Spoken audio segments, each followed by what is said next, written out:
Welcome to another episode of SummitCast. Today we're going to be talking about Afghanistan, what's really happening over there.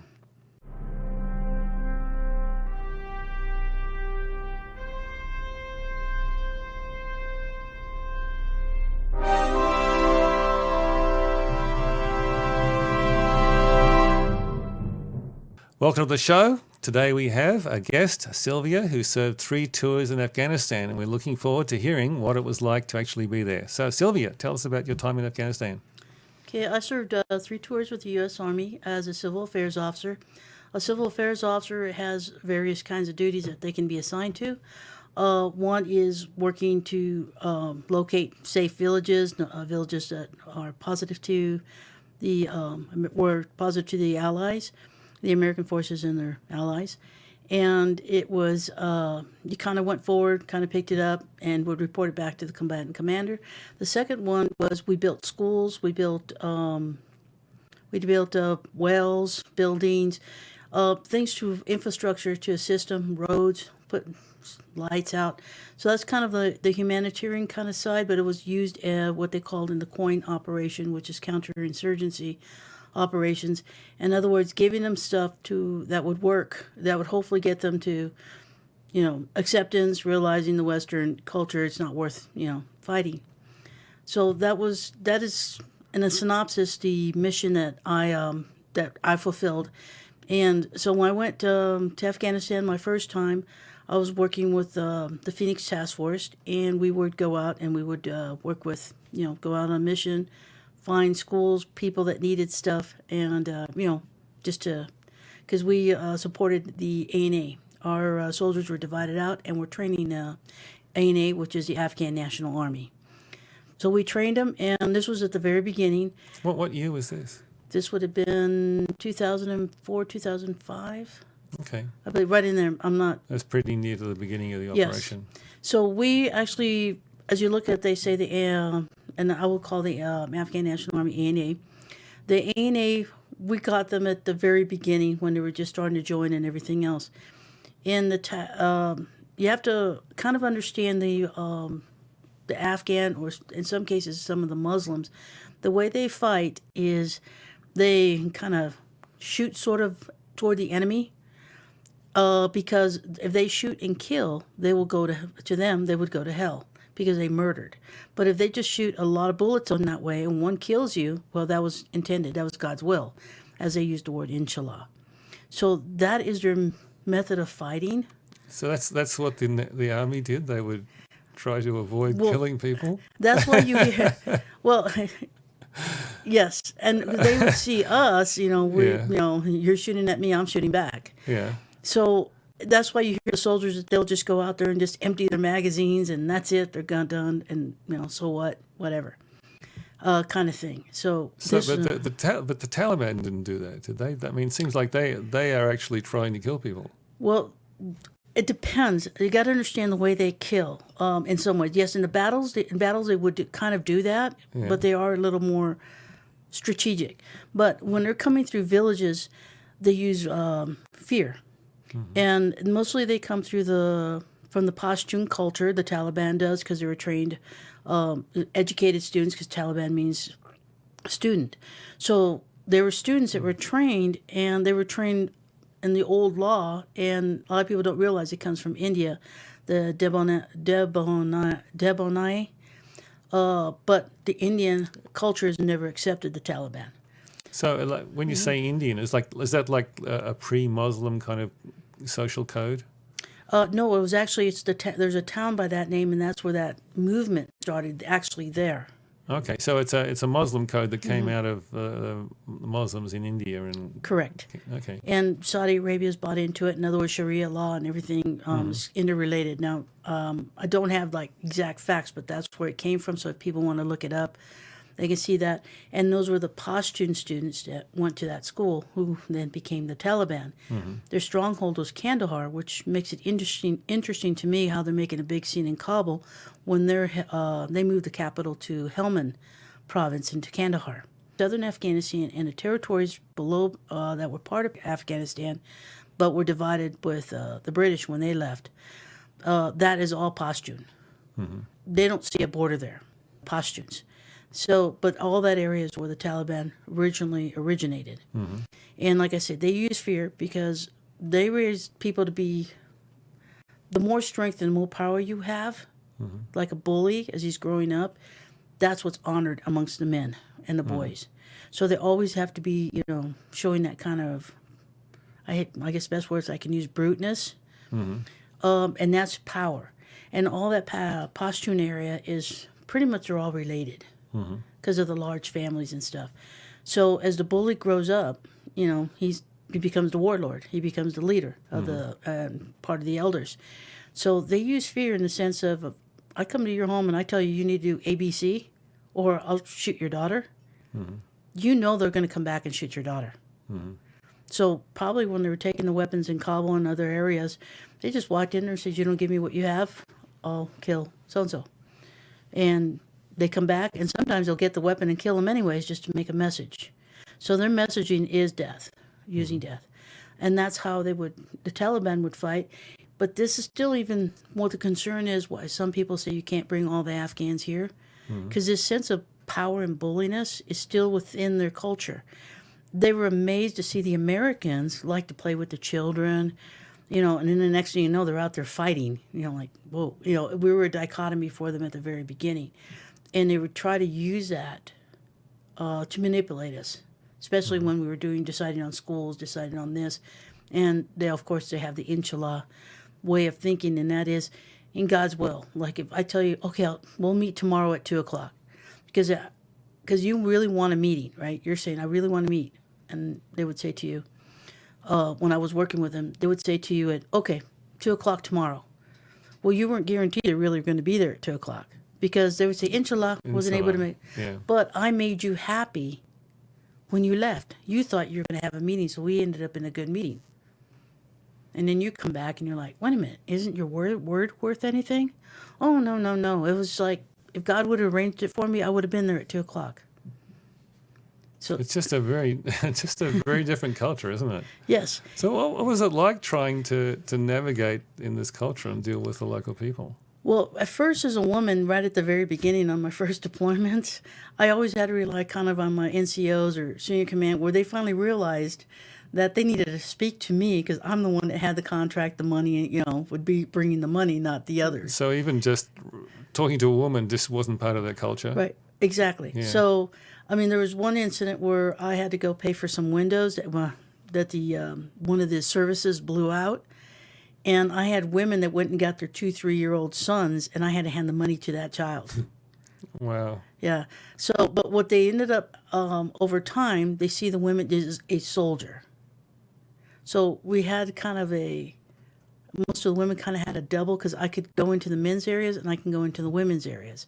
While many of our soldiers, if it wasn't a situation where the man had to go, male soldier had to go into the women's area, we kind of went through both areas. So they could identify you as a soldier, which wasn't a woman, Right. But yet I could go into the women's areas. areas. Yeah. So when we had certain things, certain patrols, certain women would, they would have to go on certain patrols and stuff. Yeah. So like I said, you have to understand that, and sometimes our younger soldiers didn't get that. So they just saw they're just shooting everybody. These people, you can't trust them. Their word is not good. But it's the way their culture is inbred. That's why I was very surprised that they started out in Mazar Sharif reporting the fall, and they haven't talked about Kandahar and the Helmand, that Helmand, Kandahar, Zabul, that whole area. When the central government fell, it started in Mazar Sharif. That's up in the north. At least that's what our news said. Because your Pashtun and your powerhouse is in the south. Yeah. Well, were they in charge there all the time anyway? They just didn't need to. Mazar Sharif was always. Mazar Sharif technically never really fell to the Taliban back in the 90s. They were. That was like Northern Alliance. There was Peace and North Alliance and everything else. That's on the border to Tajikistan, right? Yep, to Tajikistan, and that's where we had our Air Force base. And Takistan, Tajikistan, Uzbekistan. Tajikistan. We just called them the stands. Okay. Yeah. And that's where many Americans from American contractors or foreign contractors that are security forces, that the companies that were there contracting, are taking some of the non-Afghanis out of the country. Okay. So, because they can't get to Kabul, right? Right. So they're taking them out that way, and I think it's already come out in the news about how they're using the pings and the phones to direct people. I believe it was on Fox News yesterday, how they're using pings to tell them don't go that way because there's a... So, like by satellite checkpoint. or checking with like the phone, they Right. can see where the Taliban area is and how Right. to get around them to get to the border. Right, because their phone system is all satellite, just like most of the world. Oh, okay. They don't have towers. So everything is satellite. So if you can tune into the satellites, you can figure out who's phone. Yeah. And that's how they're tracking the Americans and any other, because it's not only Americans that are stuck there, obviously, we all learned that.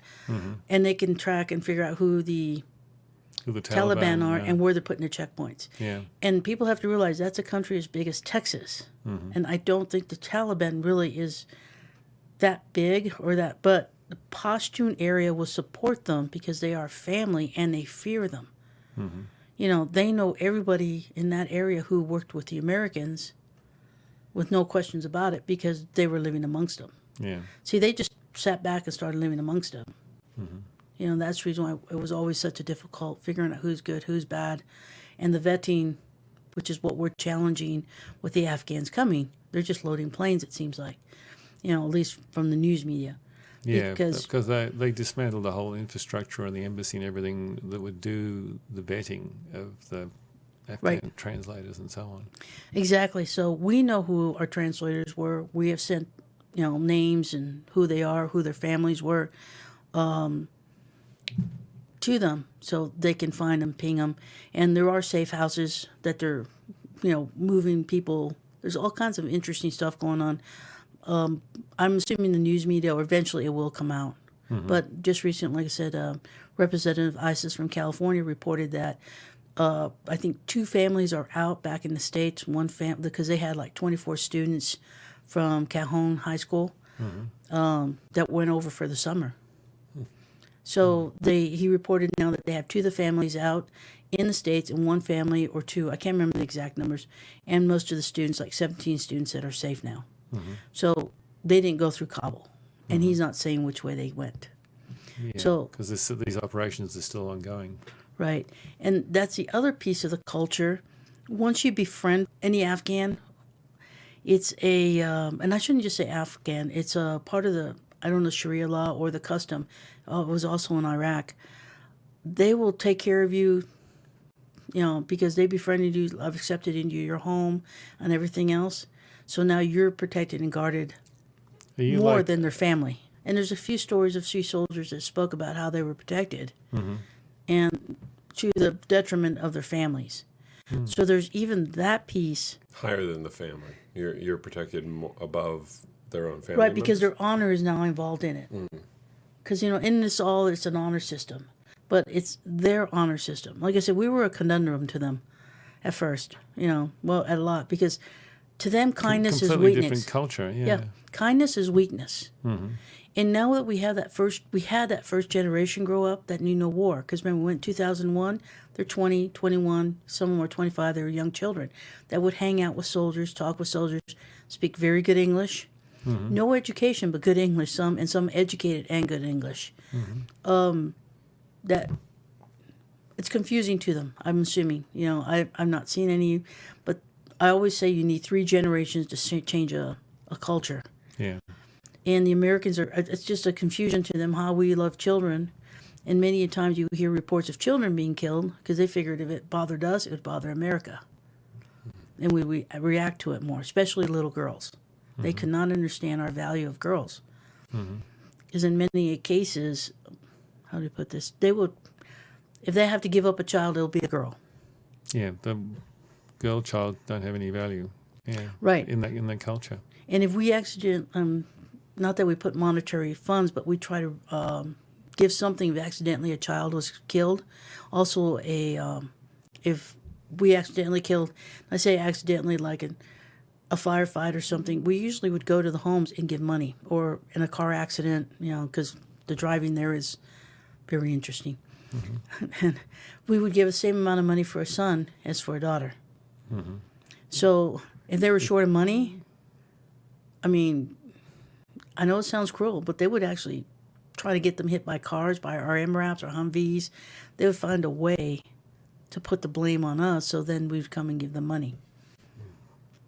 But even a little boy with developmental challenges is more valued than a girl. Yeah, so, and it was starting to change, mostly in the cities. But again, even in the city, you still saw some women, only went to market, only went anywhere. The men went and bought everything. That means all the women hygiene products, everything. They would bring it in. That was starting to change. By my last deployment in 2016, right in there, that was starting to change within the cities. But in the country, in the rural areas, those women, they lived in their area. And it was kind of interesting because they would come to me and like, oh, poor you have to do a man's job. Wow.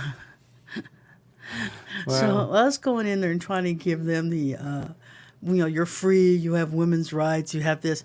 You still have to change the culture. Yeah. They were just starting to get their education. Now they had educated women. They were going to the university and everything. But especially in the first two deployments, I mean, there were a couple of times they went to my major because they knew who was my when I would go out with him, and they asked how much. When she goes back home, I'll take care of her, send her back. And they're wanting to check my teeth and everything else, and my major was just having a great time with it. Because you had to find a little laughter, and I'm over there like, Yeah. So what it's interesting, like you were saying, like the culture was changing over the time, over the 20 years. So, but it's I guess, which in one sense is good, but what you realise is that a program to change culture isn't a 20-year project. It's a 60-year project or a 100-year project. Right, and that was the eye opener when I served with the Korean Provincial Reconstruction Team that was there. They had their own fob Tiger. They would constantly bring in Koreans, and because they had some really good training programs, but they were training men to do the jobs. They were hoping eventually to break it, to start let them bring in their wives or daughters to learn. But they would always bring them in and do an introduction. And they had this video of Korea, how it was a war-torn nation in the 50s, 50 years ago, whatever. It was war-torn nation and everything else, and now look where they're at, and this is what they want to do for Afghanistan and the whole bit. And us, the American soldiers that were there with the Korean PRT, because that's what we call it, provincial reconstruction teams, would just be sitting there, because then all of a sudden the Afghans would turn around and look at us and not ask the Koreans, they'd ask us, were those American soldiers in those battles? And you're like, and many of them, I, for that matter, I never had one go, most of them said, why didn't you do that for us? And just hand us back a great country like that. But because we were suffering the imperialism accusations and all that, we instead went into rebuild without the way we rebuilt Korea, Japan, and even Europe. And they're going like, how come we don't get that treatment? We really didn't have an answer. No, you need to rebuild your own country. You need Well, this. the Koreans and the Japanese and the Germans, they did it themselves, didn't they? I mean, we were helping. We provided assistance. We provided The funds Marshall Plan. Yeah. But we took over. If you look at the history and how we did it, civil affairs was not called civil affairs. A similar name, but I can't remember what it was at this time. But we would actually come in and we take the municipality positions, and we build and train a staff, and then we fade out. See, and we didn't do that in Afghanistan. We chose to keep whoever said they were, and usually it was the warlord, the power lord. It wasn't the trained, knowledgeable municipality infrastructure person. Yeah. It was who is the most powerful and can be, because that's how their system is.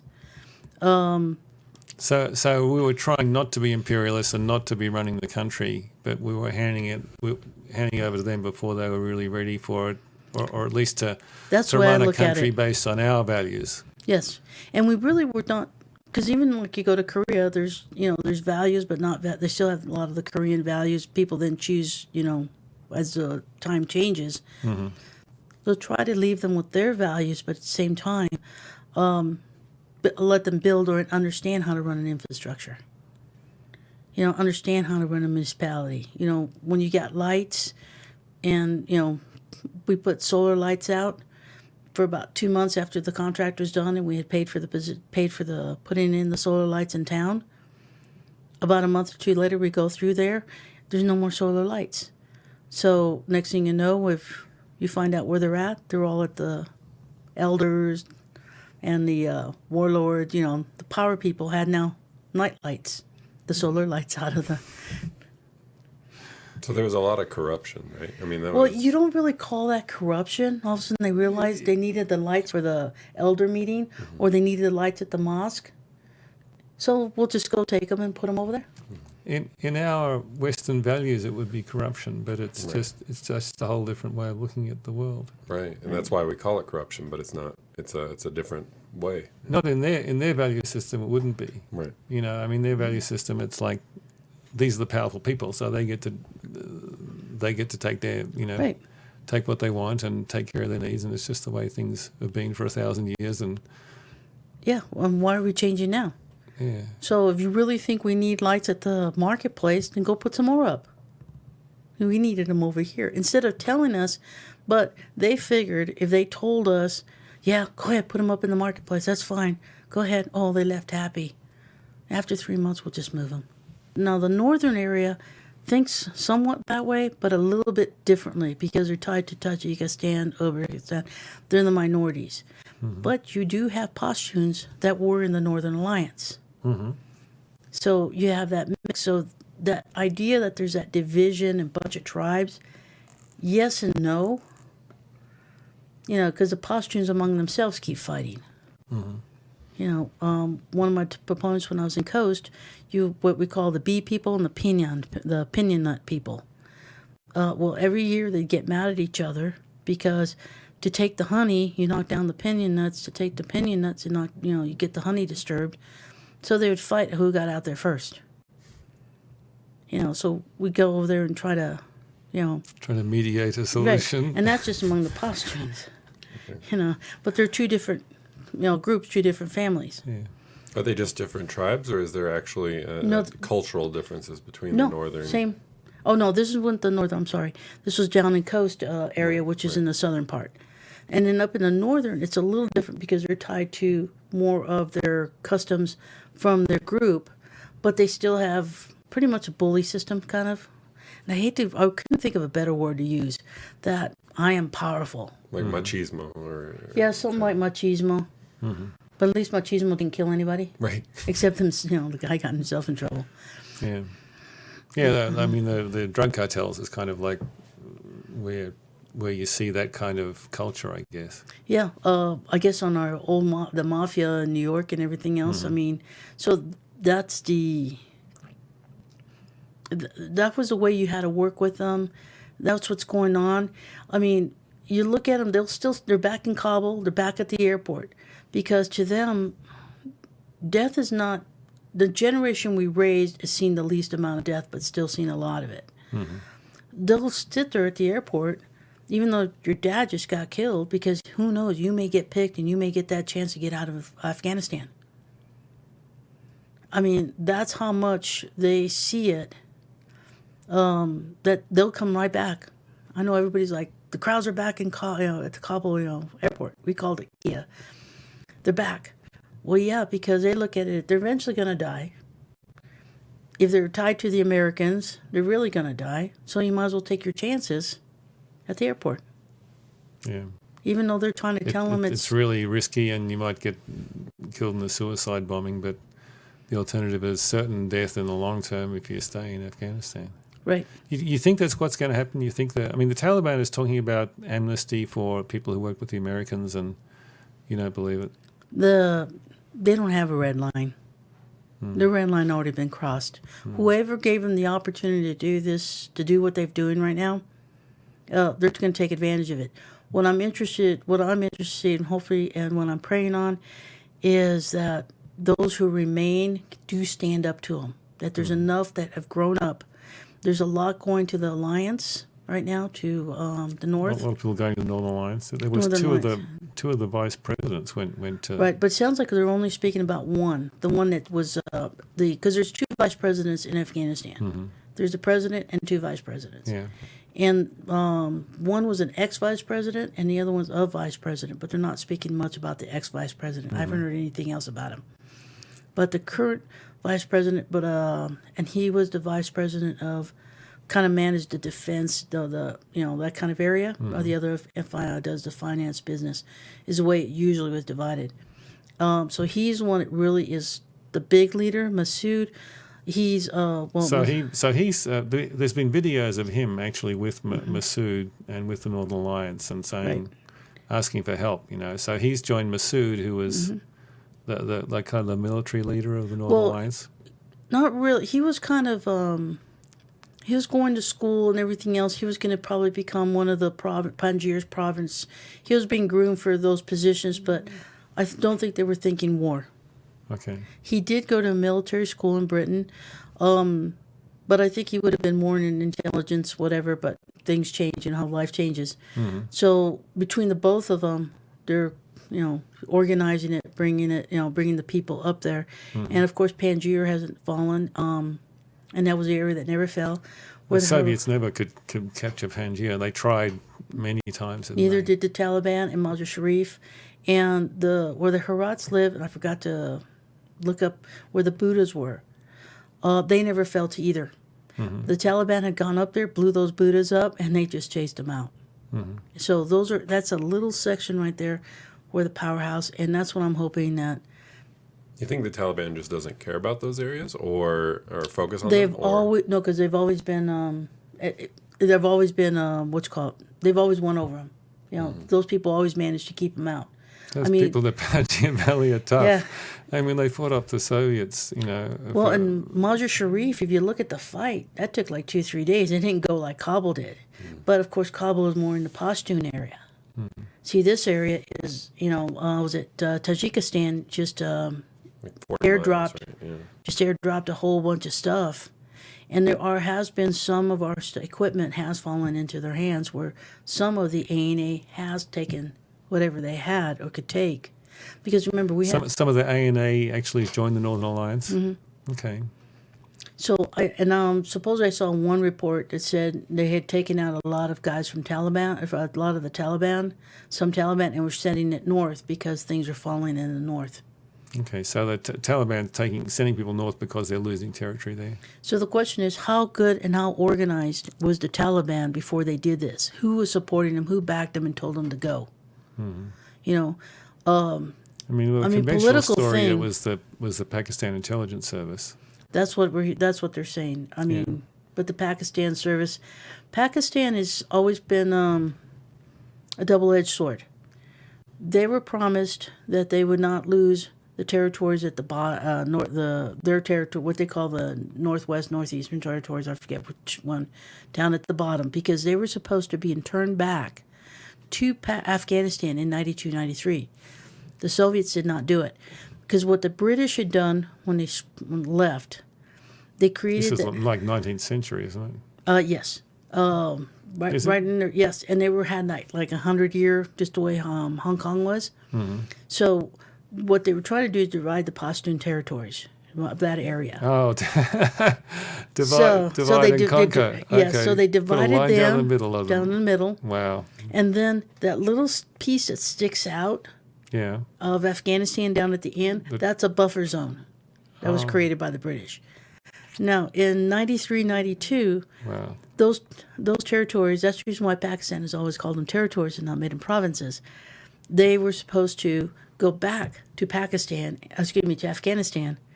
and now Afghanistan would have even the Arabian Sea, access to the Arabian Sea, because they always had. So Helmand province, Kandahar, all that would have gone all the way, or it's a new section, province area. So they were supposed to do that. So when America went in there to get Pakistan, they told Pakistan they would not give those territories to Afghanistan. The Pashtun don't see a border there. Yeah. They see those mountains and they just go back and forth, So that's a little little history there. There's that no a lot of little people, line on the ground that shows.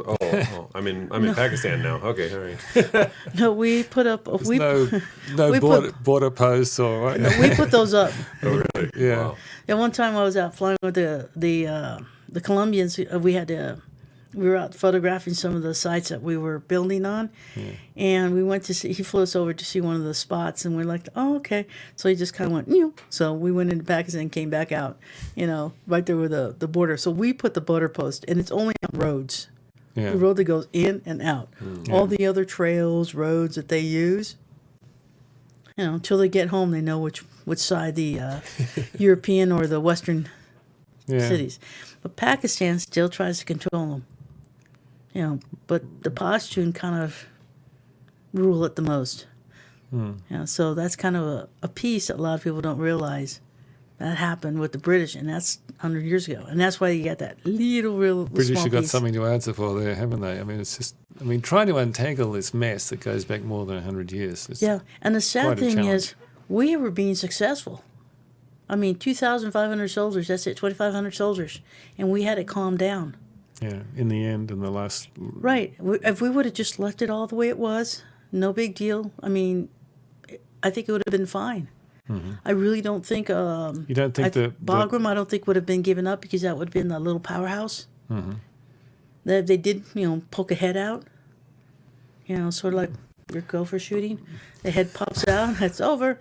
Because I don't think... I said President Trump would have put up with it. Yeah. Because you still were having contractors, because, you had contractors still working out there. They now had to bring in their own security, pay for their own security. They were doing fine. They didn't need the American soldiers. So, in other words, I kind of feel we handed it over. Yeah. It was a peacekeeping force at this point because they talk about the 20-year war. So you're saying it's more that we were there. 2,500 is nothing. We have more soldiers in many more countries than that. Oh yeah. And that are supposedly allies like Germany, Korea. Yeah, but let me ask you a question about that though. My understanding is that the peace that we've had recently was as a result of the negotiation that the Trump administration did with the Taliban, and they agreed not to attack us, but we also agreed to withdraw. So if we'd gone back on the agreement to withdraw, would they then turn around and say, okay, the deal's off, we're going to attack? Well, see, that's just it, but we never gave Bagram away. If we never given Bagram away, you mean? Right. Well, he didn't have Bagram on the table. Oh, really? That wasn't part of the deal? That's my understanding right now.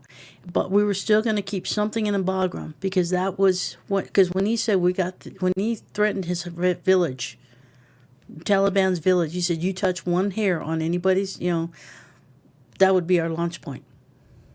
Okay. So the plan was under the Trump deal that we would continue with Bagram Air Base and keep that. That's what Is that what your understanding is? That's my understanding, but Okay. in negotiations, he didn't put everything out. So he's just saying, we're pulling out, and now he's going to wait and see. Remember, you have to think strategically. Okay, I want to get everybody out of there, but I know that he knows the Taliban. There's no red line, no nothing. He understands it. Even though he wasn't getting advised all the time correctly, there was enough that were advising him properly.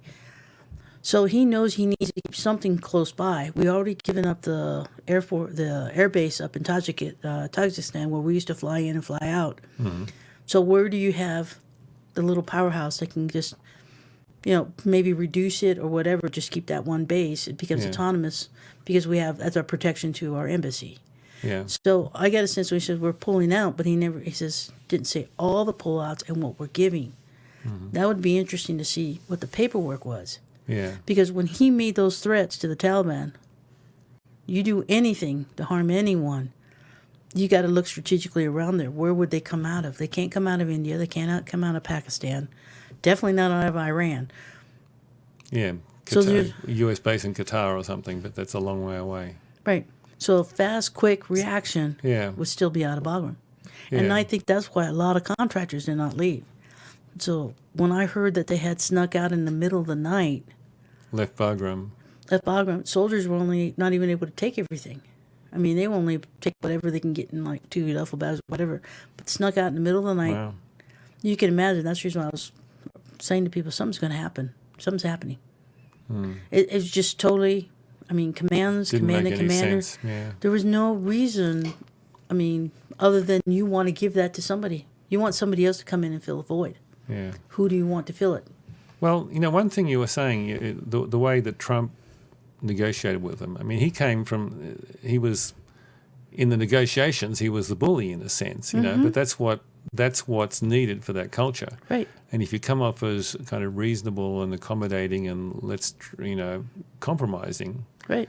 That's just translated as weakness, which they take advantage of. So, Right. and that's kind of how we got in the mess we're in now. I mean, they perceive that America is weak or that Biden is weak, and they can. Yeah, one time I was working in one province, and they had just blown up the governor's residency and his offices. So my job was go in there and get, now you've seen them, those big concrete barriers. Get some of those circled around it until we can get it all rebuilt and fixed. Okay, so came up with a whole plan on how to do it. And we negotiated, got a contractor and everything else to start putting them up. I went to visit, and all of a sudden, it wasn't the way I had agreed on. So I go in there and I told the governor, and I mean, he's just like, whoa. The other guys are just laughing. And I said, well, that's fine. I said, I'm not paying today. Because, I had my page and everything to pay the contractor. And I told the contractor, you change it because the governor tells you you don't get paid. And he's like, because that's what they understood. So I said, no. And he was kind of an interesting guy. Who was this contractor? Was this an American contractor or in this a case, local contractor? In this case, this was actually an American contractor married to an Afghan woman who came back to Afghanistan to make money in the contracting. So through her family, he knew the where's and outs of getting it. So, and he's the one that did the bid, the best bid, and the governor didn't mind because he knew the family of the wife. I know, this is how you negotiate things. This is how things work in Afghanistan. Eh? Yeah. So we're putting up the walls, the barriers and stuff, and I just sit there like, nope. And the American contractor, because, he's over there like, his wife's family telling him, listen to the governor. Governor wants it this way, that way. And I go, nope. I told you this goes this way, goes this way. Well, why? And I go, because if they go this way, it goes boom. And he's like, oh, she sees it. You could see it in his face, but they're over there laughing because, they had to laugh off a woman telling a man off. And so I kept getting referred to as the soldier says. And so sure enough, I came back 2 weeks later. I didn't have the money with me at that point. I went and turned it back into finance. Said I'll be picking it up in 2 weeks again. And, I said 2-3 weeks, kind of give him a thing, went back and looked, and, everything was back the way we had agreed upon. Not the way I'd said, but we agreed upon. Yeah. Strategically placed correctly. Mm-hmm. So now his view from his house was blocked. Well, just another story. But you don't have to pay for that. But that's how you had to deal with it. Yeah. But I had to stand up to him and be the bully. Yeah. So in negotiations, sometimes they sound like they get really, kind of out, and you're like thinking, oh my God. And they're not. It's just, who's the biggest bully, who's going to get the... But they have a very, like I said, a pecking order, a very strong pecking order. Yeah, it's a very different culture. I mean, even like in Russia, it's a very different culture. I was reading how, if you have a disagreement with someone, in America, you're in a conversation and somebody says something you disagree with, and what you say here is, well, I have a different perspective on that, and then you talk about your perspective. But in Russia, you say, that's an absolute lie, And you don't do that to someone in America. Yeah, it doesn't work in America. But, if in Russia you come across as, maybe there's some misunderstanding here, it looks like you're weak, and so they don't respect you. And you got to come in strong like that. And so you got to know the culture to be able to work effectively within it. Right. And with time, because many wanted the Americans there, they would dine you, give you great meals, woo and dine you to get what, that all existed amongst that. Mm-hmm. But at the same time, you knew who was there, who the warlord was, or who the person was and so you didn't want to disrespect him or in front of his people, make him look weak. So these are things that you kind of worked around. Now, for a lot of times when you wanted to go expand or build a primary school, after you got taught to the elders, you're talking to the headmistress for the school, and so you're not talking with a woman. But that was mostly in the cities, out in the the country, I guess. you still had to deal with the elders and stuff. And we did not want to build Muslim schools, but, they would return some of them that way. But it was really nice because if we saw they had a school and it was for the boys, we would first build the girls' school and then we'd work on, do something for the boys' school. Because high schools and everything didn't start getting mixed, and if they did, they had separate classes and stuff. So that was kind of like what, you could see the changes. Having that opportunity to go, 3 different times, I got to see a little bit of the change, the laughter. So what years were you there? I was there 09, 10, a short little stint. That's the reason why I wanted to get really full deployment. 12, 13, and then the last one, 16, 18, okay. 16, 19, something like that. And then the early one with the Task Force Phoenix. Yeah. Something that strikes me is that, learning to work in such a different culture, you need, until you kind of find your way around the culture and learn how to work in it, it's hard to be effective. And one of the challenges and one of the problems of the way the US approaches it is, you send soldiers over there, they're a tour of duty or 2, and then they're only really starting to be effective at the end, and then you put a whole bunch of new people in. Yeah, that rotation was kind of, because the Marines had it a little better because by 2007, I believe, they only went to Leatherneck. They went to Kandahar, so they always got to know. So they rotated, and originally they were only a 3-month tour, then they went to, originally they were a 6-month tour, and then they finally went to a full year tour. So they're in the same spot, same place, and if they returned to Afghanistan, they went back there. Well, us Army people had to float around the country and learn just a little bit the changes of customs. Just like you look at the United States, you go to the South, everybody talks about the Southern culture, everything. You go to the Northeast, Vermont, different. Then there's California. New York's really different. And New York's a whole different world. So even though it's the size of Texas, but if you go to Texas, they say you can divide it into 3. San Antonio South, then you have the western side, which is Midland, and then over on the other side you have Houston. So you're having the same situation in Afghanistan. Yeah. When I had that short time working with the Korean PRT, and most of my unit was in Panjshir, that was that's working totally different. The Panjshir thought you still have that strength, that machismo bully kind of thing going on, and they still, they treat their women a little bit different, a little nicer. They don't beat them as much, but they still put them away. What we think is put away. Well, they think they're being taken care of. The men are doing everything for us. So you had to change a little bit every time. That's why the motto in the Army, you train for a job, when you get there, you get one.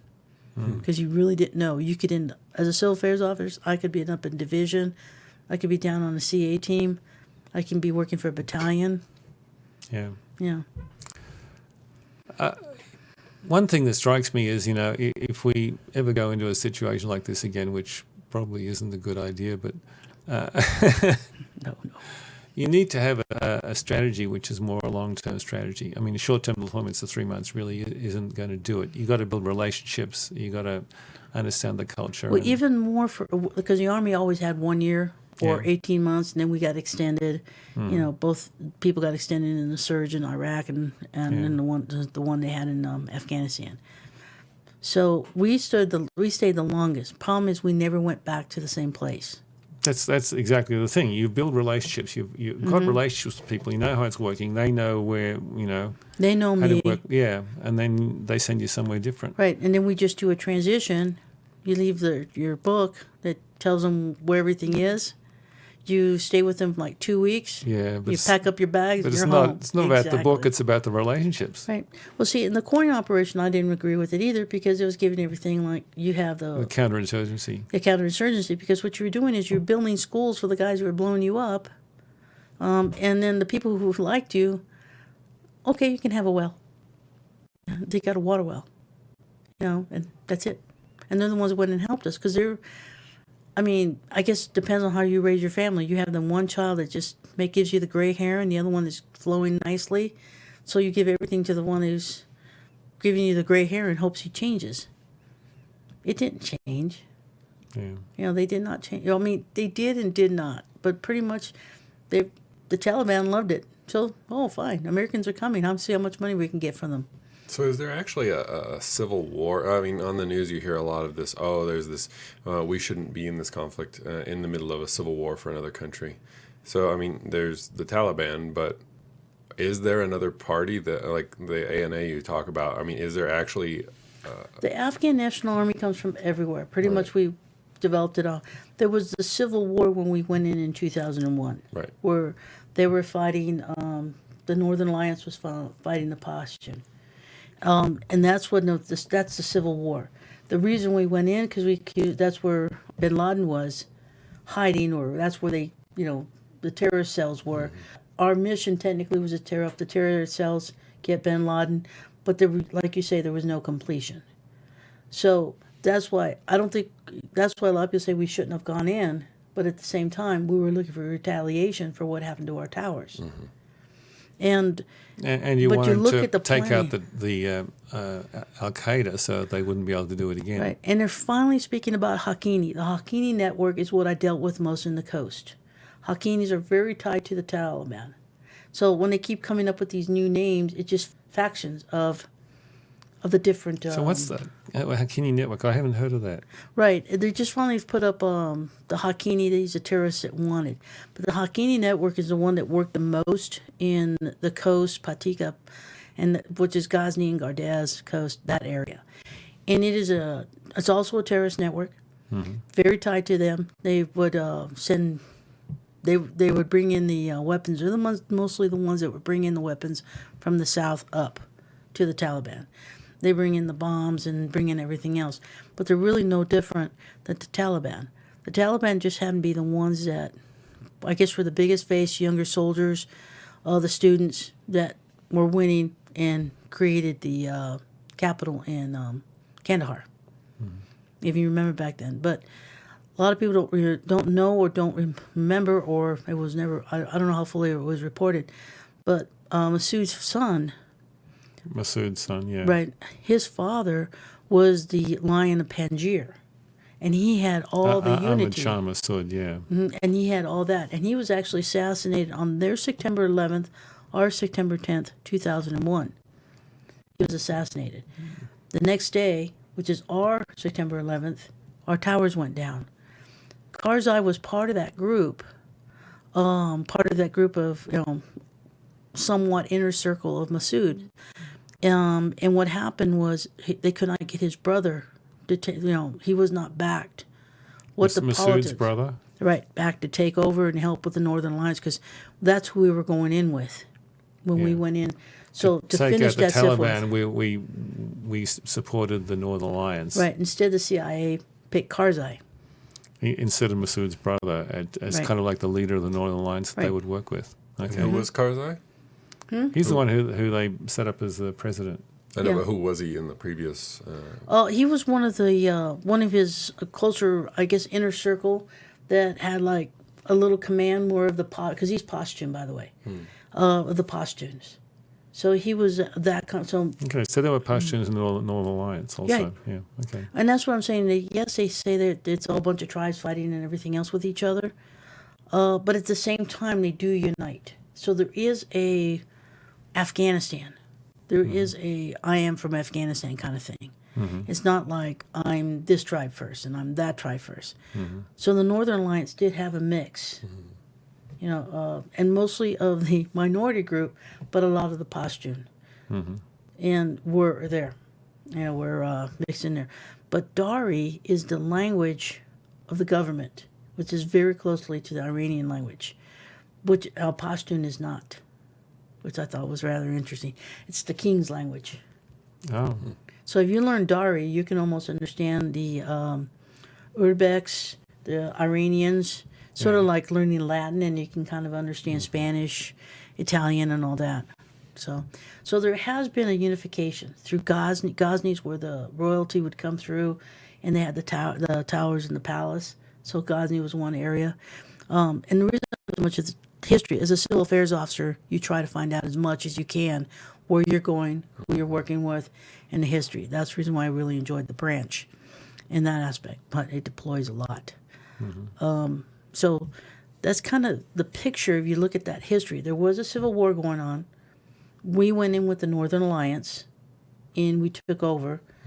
But we put up a president who really was a Pashtun, Karzai. And then he lasted to 2009, and because he beat Abdullah.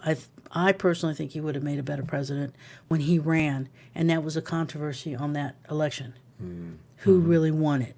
And a day or two later, it's Karzai won. Yeah. Okay, so. Yeah, it's who's counting the votes rather than what counts. Did Stalin ever know he was going to make that line? Such a famous line. Yeah. And and there was a lot of corruption in the Karzai regime. I mean, there's stories about suitcases of cash from Iran going to. Oh yeah, those who make the comment about laundering money, I kind of feel so, because there was no money to build Afghanistan. They claimed they were using Saddam's money or accounts they found of his to rebuild Iraq. So the bright idea came: we can do the same thing in Afghanistan, but the countries had to put the money in. That's why they say that the president, Gahini, or whatever, I'm not sure if I pronounced that correctly, left with our money. Because they don't charge taxes. The Italians wrote their constitution, and there's free medical, free school, free everything, but no taxes. Maybe now they've had taxes, but when the first was made, it was completely socialist. So all the money is coming in from the European allies, NATO, and in the United States. So when we went out with the what we call the SIRP program, which was the reconstruction program, that's the easiest way to say what SIRP was, that money was American money. And at first, when they didn't have banks, we went to the finance corps. They had the money that would come in from that amount of money, and we'd be running around with pay agents and officers, and we'd go out there and pay. And you can imagine how much money we had in our pockets. The suitcases of cash you were carrying around, Yeah, for us, it's duffel bags. Duffel bags of cash, yeah. Civilians used those. Yeah. Wow. Red Cross always had money. The International Red Cross always had money. Yeah. Yeah. So was there a plan to actually make it sustainable with a government with taxes and things like that? Never saw that. I think it was just finally starting to develop because they finally were getting a GDP. Finally get in other words, what a country needed. Now there was a problem. China was always there. Karzai made an agreement with a mine in I believe it was Nuristan, that province, which is right next to Jalalabad.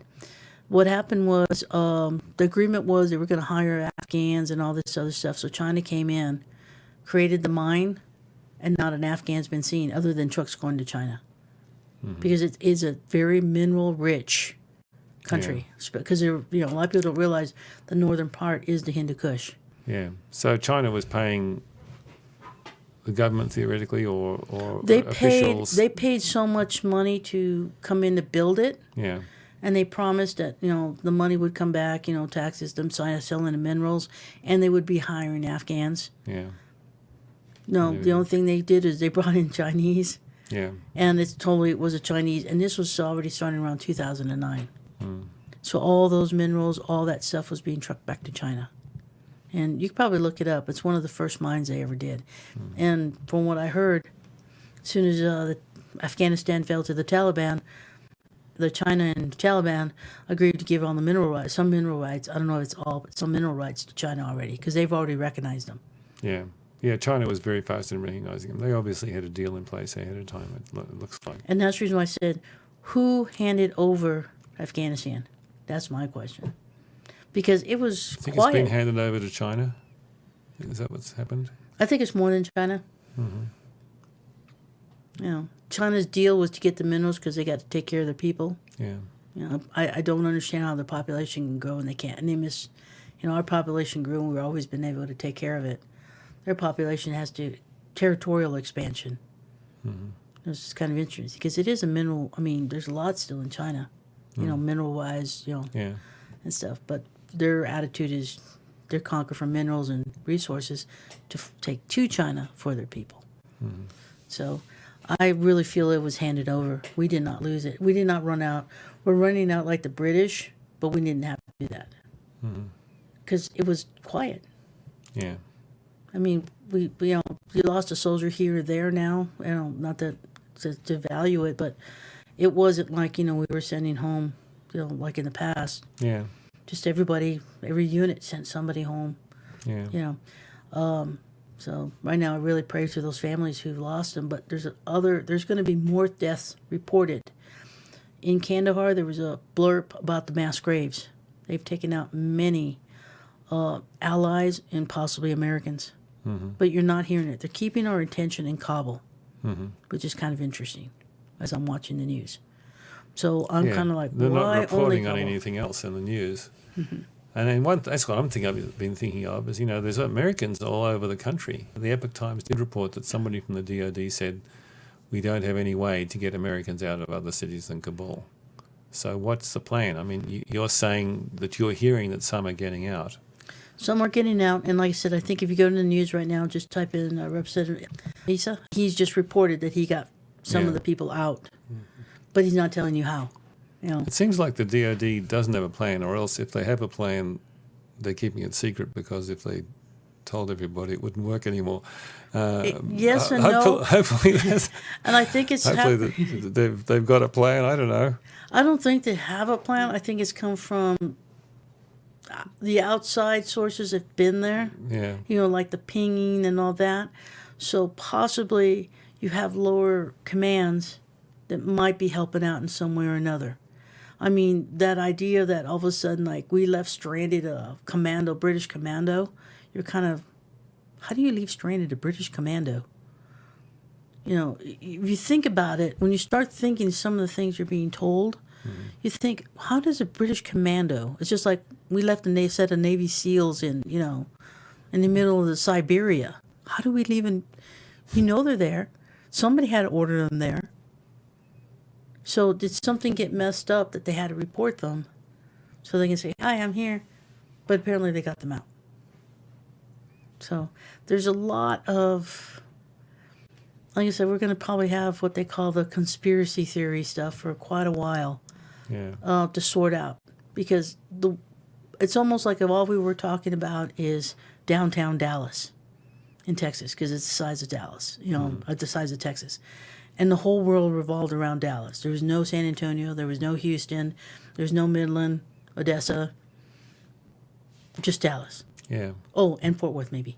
A little. Yeah. We'll throw in Fort Worth here and there. Yeah. I guess one reason is because that's where news is coming out of. And if you're trying to put together a news report, you can talk about that because there's news, but you don't know anything about what's happening in other places. So what do you talk about? It's kind of speculation. The journalists are already leaving, right? I mean, majority of them, but some of them have been killed. There was one from India, from Reuters, a very well-known one, photojournalist, and he did make the paper that he was killed somewhere out in Afghanistan. He was not killed in Kabul, and they're not reporting how he was killed or, supposedly they're saying he was involved in one of the shootouts and got hit. Oh, you mean there's a shootout outside of Kabul? So it also makes me wonder who of our soldiers are still out there. Yeah. Yeah, that's a really big question. How many American and how many soldiers are in other cities that can't get back to Kabul? How many American contractors are there? I mean, I right at the beginning, they said something like they estimated between 10 and 15,000 Americans were still there. And then they went to 40, and now it's back to 10. And then one day it was 1,000. Yeah. And then they said, oops, that's only in Kabul. Let's add these over here. Yeah. So, it just seems like it was either incredibly poorly planned or else, I don't know. I mean, someone needs to lose their job over this. Is what it looks like to me. All the war plan, every time, even a mission, all the war gaming I had to do, I'm suspicious down at the Pentagon they must have had war gaming in this, what's called in Europe, war gaming against China, giving up war gaming how to give up Afghanistan. So you think they thought through all the different scenarios and they must have thought of this as a possibility. And they were blinded by we're going to look so good. This has got to work. So was it a political thing? I think it's all totally political. There is something behind why. One, I think they don't want us knowing what's going on in the States. Mm-hmm. I mean, if you look distracting from what's happening domestically. Yeah. Domestically, because we've had a lot of things happening domestically, to include that bill being passed, where they're going to be giving all this money. Because how many people know that? Then they turn around and said there wasn't an insurrection on January 6th. The FBI says, no, there wasn't organized, wasn't this. Have they released the 80 prisoners that they had? We don't know. And then we have the Maricopa situation, which I think they're playing us. The White Hats are playing it. They're never going to let anybody really know until it happens, when they release it. So you have all this going on. And then you also have hurricanes and, all that mess. Yeah. We don't know what's happening in Haiti. They were requesting, and they sent people there. They're sending funds. They're sending everything to Haiti. So this mass earthquake. So Haiti kind of fell off by the wayside. Yeah, everything else is off the news, yeah. So why this big Afghanistan blow up? Why did they have to use Afghanistan for something that was actually being successful? Yeah. And that's what I think all of us that are veterans feel. Yeah, we knew we had to get out. We're done. We also know what the military is like. I mean, they don't have a drug program like we do. Yes, you get a bunch of people with, yes, a lot of them do drugs, a lot of them everything else, but we can't kick them out. So, in other words, you got a 20-year country finally learning how to create a military. But I heard, regarding the drugs, I heard that there was more opium production out of Afghanistan now than there was under the Taliban. Yeah, because what happened was with NATO, when NATO took over the Kandahar area and they burned all the poppy fields, they didn't support the people during the winter. And their cash crop was burned. So then the Taliban came in and took care of them during the winter, and then that's what their cash crop was supposed to be. So for about 2 years, NATO was successful in cutting the drug trade in Europe. But after those 2 years, when those people recovered, now it tripled. And so drugs then went back up in Europe. Like I said, it tripled in Europe. So it wasn't a solution. Instead, we got a whole bunch of angry people, and that's why you always kept hearing about Kandahar and the Taliban stronghold. Well, I say we, but NATO, and because we are part of NATO, we created that. And that's where the Marines were left to work with the British. So Leatherneck and Bastion were pretty much right next to each other. So that's where you see that drug bit. But drugs has always been a problem. They have. When I was there, they're very quiet about it, but they had a lot of rehab centers. For Afghanis or for our Afghans? soldiers? Afghans. And that's the reason why you had a strong drug. See, a lot of people don't realize your military is always a cut of your population, your society. So if there is a big drug problem in Afghanistan, because there was, or there is, hasn't been resolved, then you're going to find it in your military. Right. Yeah. And if so you it's don't have a program. it's opium, or is it marijuana as well, or other drugs? Hashish was the biggest one. Hashish? It was the biggest. Well, at least when I was there, most of the time, that's what I saw. Yeah, and is opium the export crop? It's more the export crop. Yeah. Did they grow it then? I mean, they grow the marijuana locally then for the hashish. Or they bring it in from Pakistan and stuff. I mean, we built one school. We had just cleaned out the area to build a playground. We came back a couple weeks later to put in their swings and all that kind of stuff. It was a nice marijuana and an opium. We cleared the field for them. They're beautiful fields. What are those? Got to make some money to support this school, right? Wow. So we had to balance it because that's somebody's cash crop. Yeah. So somebody's income. Yes. Yeah. They can't send the kids to school if they don't have, no income. There's no income, yeah. Right. So that now caused negotiations of how much of the field we're going to clean, we're going to burn off. Can we at least move it somewhere else so it's not next to the school? You can't burn it while it's next to the school, that's for sure. Exactly. So you're there like, okay. I said, well, can we negotiate potato field? Okay, we'll take this out. You still can do potatoes or you can do barley. Cotton. Yeah. Exactly. So we're trying to negotiate putting something else out there, but still enough space. But that's another interesting thing about their culture. And around the world, this is actually very different. The Western Western culture allows a child to pretend. How many times, we were, I was Superwoman, not Superman. But, how many times we played and we pretend we're going to be this, we're going to be that. When we'd go to the orphanage and we had swings and stuff, the slide was, sliding out of the spaceship for us, that kind of imagination as children. they very rarely played on the playground equipment. They played sports, ping pong, the basketball, and everything else. But when we came, we'd get them on the swing, and they would have a great time. But that imaginative piece does not exist because you grew up to be, your dad is this, you're going to be that. Every play is practical. Wow. Not, and I've seen this in other cultures being a civil affairs officer. So they don't have that imagination. All the boys are going to grow up to be engineers or doctors. That is the status. If you're not a bully and you're not a warlord, but many of your warlords, you will notice they claim engineers. Yeah. So they don't have, but yet they have to grow up doing a trade. So the elite class are the ones who do get an education. That's their goal. I was trying, one of the orphanages that had older boys, we were trying to do a trade school. They had all this trade equipment stashed way back there in the back room storage. Because no, all the boys were going to grow up to be engineers and they didn't want to be carpenters and plumbers and things. Yeah. Wow. Yeah, all the contractors that are Afghan contractors on their card, they always had the behind the alphabet, engineer, this, that, but all they were contracting money. And then they came from Europe or something. They could have been carpenters, but no, they had that engineer behind it. So either an engineer or a doctor. And so there's no reason to waste your time with those, that imagination. Wow. How different the culture is. We don't even have any idea from half a world away. Exactly, because we grew up with that. But if you get an opportunity to travel, watch how the children play. Most of them play sports. That's their thing. You're not seeing them, they'll sit down and watch some of the American cartoons, laugh and everything else. But when we leave, we're Captain America and we got to go get that Captain America shield. Yeah. When we gave them toys, like people would send down there, we'd, put together a kit, books, pencils and everything for school. We'd send up stuff, a Beanie Baby or something like in there. Those were just like tokens. Oh, look what we got, the collection. And no matter how much sometimes you tried to give them to the little girls, it didn't work because by the time they got home, it went to the brother.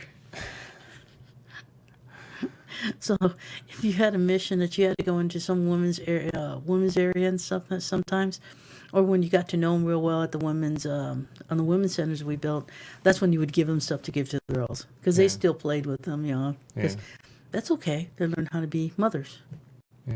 Yeah. So it was an interesting. I like the branch because of the culture and working with them. I didn't like some things that happened, but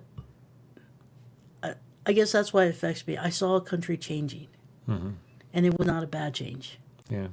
We didn't have too much of the bad stuff yet. But I'd rather people have a vision of what the culture is and why it is that it is. If the warlords come knocking on your door, your family, you do whatever they say because they'll kill your family. So you think if we had just kept that peacekeeping force there to kind of keep the warlords in check, saying, okay, don't go crazy because bad things will happen to you, and then that would allow the people to kind of explore their creative side or explore these kind of other. I think it would take another generation to get them to a creative side. But it was at least a generation growing up. Girls were going to school. Because that's one thing I never understood. Muhammad had all daughters, all educated. His wife was the lawyer and brought the money in so he can, go out and do his religious thing. And he said educate all the girls because they will create the next generation. So there's a whole teaching in there, but it's not really followed in a sense.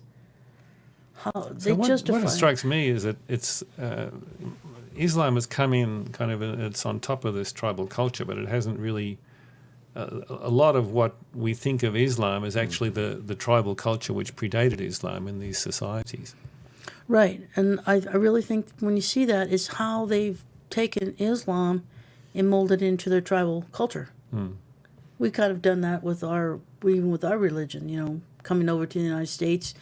Because we wanted the freedom. We didn't want what was going on over there. So our founding father, the original settlers. That's what they came. They molded it to now how they lived and how they wanted to live and take the tenets. So you just have the same thing happening there. And that's why you have some diversity within all those Muslim countries. Because they've molded a religion to their, so now you have, I'm right, you're wrong.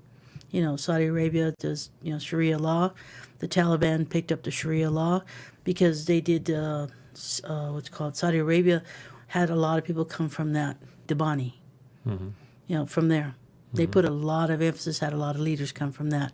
And they built schools and things to teach people their brand of Islam and the kind of really fundamentalist brand of Islam they have in Saudi Arabia. Exactly. Yeah. So, and that's what the Taliban wants to bring because they think that is the true religion. Yeah. That's the way it's supposed to be. No revelation, no change, no, Yeah. One thing that gives me a little hope with Islam is, it's the way that, Saudi Arabia and, the radicals and the Taliban and so on interpret it as a very radical, what looks to us like a very radical version of religion. And it's kind of, it's okay in your religion to kill people who are in a different religion. Right. But Christianity was at that stage once. Christianity 700 years ago. When you had the Crusades and the religious wars in Europe and so on. Well, that was against the Muslims, right? I mean, Yeah. most of the Crusades was. It was against the Muslims, but the Christians thought that they're unbelievers. It's okay to kill them. Right. Right. So that's like psychology was there, and then you had the Inquisition. Yeah.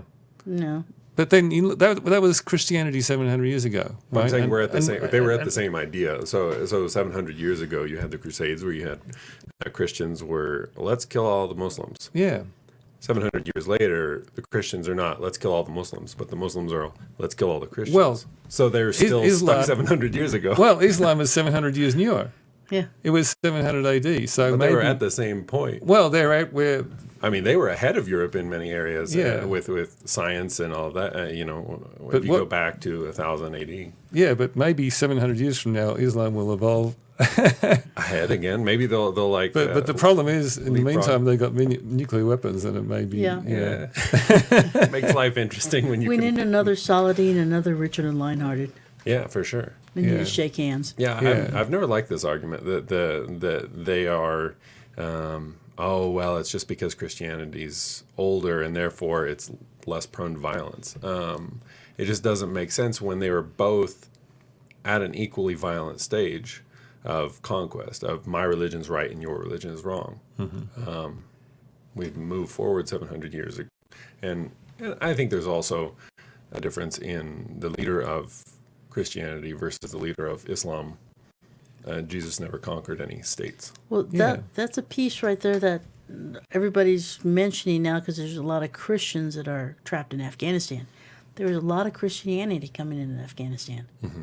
You'd come into certain places and you're like, okay, we're not because we were supposed to be neutral. Right. Mm-hmm. So you would wonder. Some people would have their Bible stuffed in their backpack and they dump their backpack. Somebody would see it and ask if they can have it. So you have the Christianity, and there's a lot of, and I think that's one of the biggest reasons. Well, I shouldn't say I think. It's interesting. A lot of people that are on the inside of the country, outside of Kabul, are Christians and missionaries. Mm-hmm. And we're not going to do anything to pull them out. Mm-hmm. So, but there's a lot of Christian. There's an underground Christianity that was growing in Afghanistan. My last deployment, I saw it a lot more. That's interesting. You don't even hear about that. Right. So there is a quiet, and that was just my personal observation. I didn't, run around do statistics. I was a soldier. I had to be neutral, totally neutral. But you saw it. And most of them are the ones that on the outside of Kabul. Mm-hmm. And they're looking at a very tough future, probably. Oh, yeah. One, that means they turned against Muslims, the Islamic religion. Which in the radical interpretation is punishable by death. Yeah. Yep. Well, just about everything is punishable against by death. I'm not kidding you. It's really, if you look at it, they can justify anything and everything to kill you. You know, because they hung out with the infidels. Even if they were hung out with an Islamic infidel, you know, they would still. I mean, we had one soldier who was an Urgo, and he changed his last name to Garcia because he didn't want anybody to know he was from his family came from Afghanistan. Wow. Yep, so he was a Garcia. When I'm looking at him, I'm like, okay, whatever. Hola.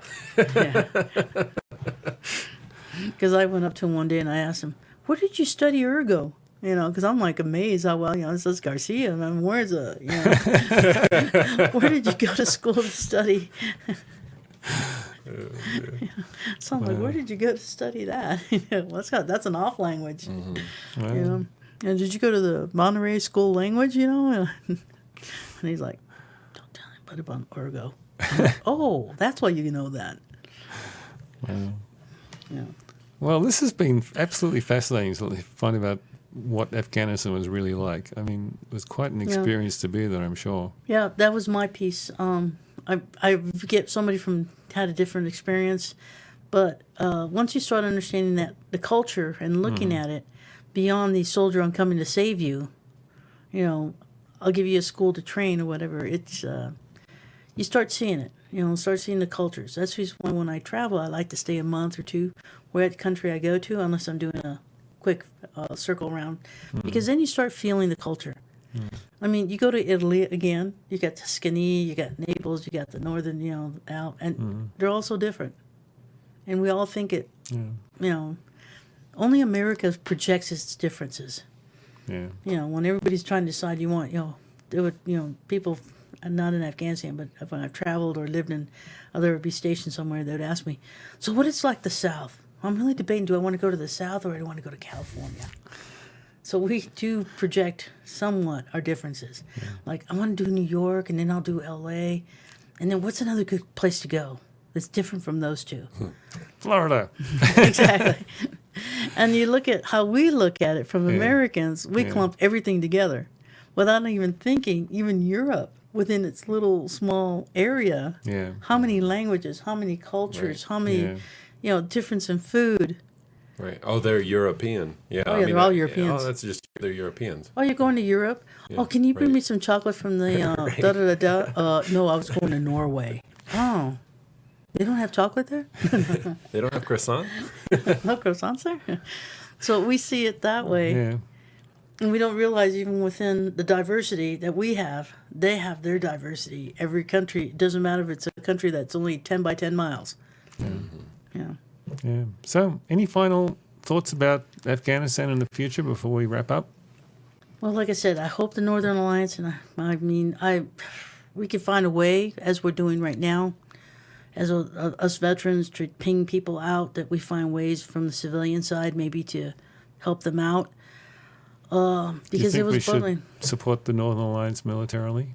At this point, I would say yes, but I don't think we want, because if we're going to pull out, no reason to go back, as I kind of look at it. But at the same time, the idea of keeping Bagram, because it's a strategic location, you're kind of like, maybe it's not a bad idea to keep that little, just like we did in all these other countries. We've never left Korea. We've never left, you know, we're still in Okinawa. Yeah. Could we not just take Bagram back now? I think we should, because, I mean, they're made out of the same thing. It would be thing. a big operation, though, wouldn't it, to take it back? They're the same fabric as the ANA. They see our planes coming in, our soldiers coming, they're running. You know, but it doesn't really make. But now we're going to put all that money back in. You know, now we got to go capture all the equipment back, because you don't want to put all that money in, and then who knows how much it's been. I mean, in this time, I can guarantee you, Afghans have been there and taken the bathrooms, taken the toilet, I mean, everything we built there. It's probably sitting at the elders' homes now, and he's distributing it. Whoever could get in there to get the most out of it, because I mean, it's phenomenal to think. I mean, think of the Western time here when we had our forts, you know, and everybody just left the fort, just gone. Spoons, trays, machinery, kitchens, cafeterias, housing, just left. I mean, instead of transitioning the ANA into taking it over, we just walked out. I remember when we transitioned they were transitioning, I didn't do it, but they were transitioning the Korean PRT. They were bringing in the ANA, showing them what was there, what wasn't there, what they wanted, what they didn't want. And they packed up all their stuff, shipped it all back to Korea. And then the ANA moved in. That's the key to me that tells me it was planned. We handed it over. You don't walk out and leave billions of dollars of helicopters, top equipment. Night vision, right? Isn't night vision is what I heard? It was one of the big things that we had an advantage over Taliban fighters. It is with quite a bit of other stuff.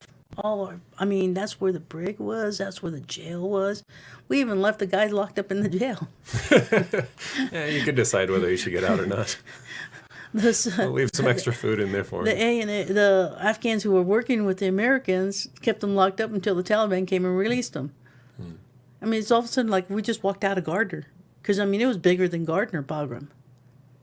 Yeah. For those who know Montana and the small town of Gardner outside of Yellowstone, it's just like all of a sudden everybody just left Gardner and moved to Livingston. And you left everything. You get one suitcase per person. That's it. Yeah. So to me, that tells me there's something more behind it. You just don't do that.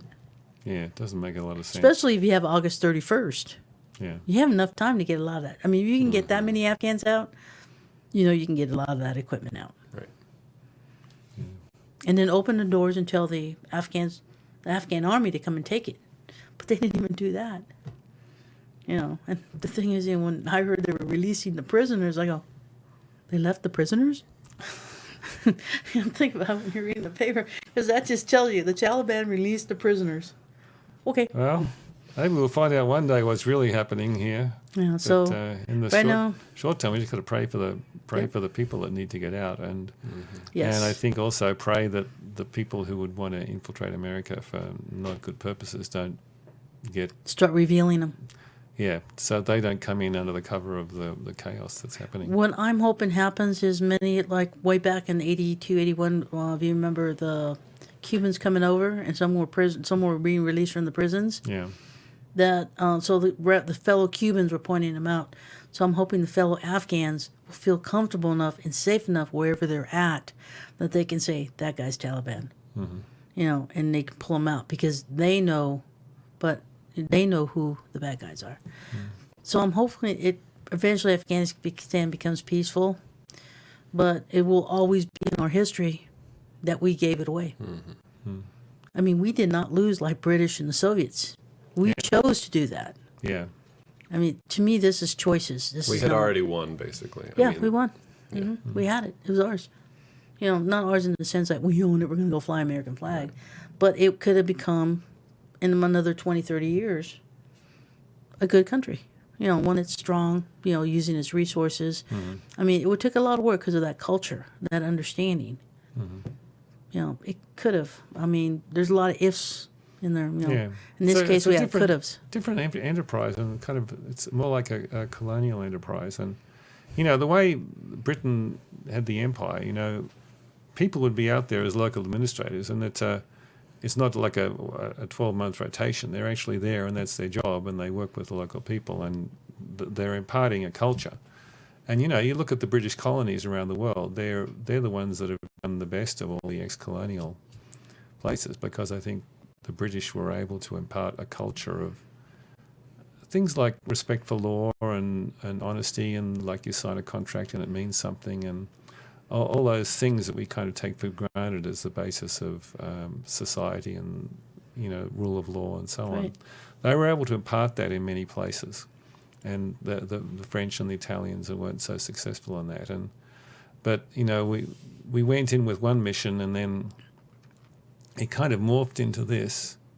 Right, because we didn't want to. But there wasn't really a plan, yeah. Right, because we didn't want to be called imperialist. We didn't want to be called this. And we just got into this. What is that thou to thee? What they call you. Go do the job you need to do. Yeah. And I really felt we were tied. The last, the presidency of Bush, the last 4 years, you could see the changes. Where we even were getting locked up because we weren't following the political rules of engagement. which were killing people, killing soldiers. So some soldiers told their troops, I'll take them out. You tell them that, I'll go, and they end up going to prison. Soldiers went home. That's what you expect as an officer. Your troops go home. You take the hit. You take the responsibility. So you make sure you took, They found out the guy was a terrorist. Yes, he had a bomb on the motorcycle. Yes, he was coming to blow you up. But you did not know that because you didn't follow the rules of engagement where you have to let him come up and all this other stuff. So if you let him come up, he's going to blow you up. Okay, no. My responsibility is to the soldiers. I'll take the hit. Court-martialed, off they go to prison, the American officer. But his soldiers went home, and they went home with all their arms and legs and alive. So I saw the changes of role and engagement. But we can discuss that later. I mean, this was living in Afghanistan. Yeah. And they knew it. They took advantage of it. Yeah. Well, Sylvia, thank you very much. This has been welcome. really, really fascinating Yeah, to hear what that's my something slice of the pie, Yeah. Okay, thank you very much. You're welcome. Thanks for joining us, and we'll see you next time on our next episode of SummitCast.